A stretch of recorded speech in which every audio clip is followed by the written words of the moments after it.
یہ سوال کیا استاد محترم، السلام علیکم ورحمۃ اللہ وبرکاتہ، 5 تولے سونے میں زکوٰۃ واجب ہے کہ نہیں؟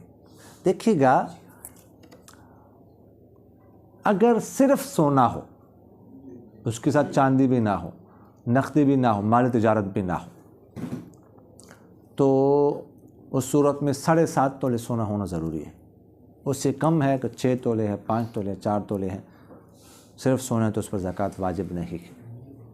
ہاں، اگر اس کے ساتھ مال تجارت ہو یا نقدی ہو یا چاندی ہو، 4 چیزیں آپس میں ضم ہوتی ہے نا، سونا، چاندی، نقدی اور مال تجارت، تو پھر وہ ملا کر پھر دیکھیں گے۔ اگر 52.5 تولے چاندی تک قیمت پہنچتی ہے پھر زکوٰۃ ادا ہوگی، واجب ہوگی۔ اب اگر 5 تولے سونا ہے، اس کے ساتھ جو ہے نا وہ ایک الگ مسئلہ ہے۔ پھر اگر کچھ مطلب ہے چاندی ہو 5-6 تولے، تو یہ ضم بالقیمہ اور ضم بالاجزاء کا مسئلہ ہے۔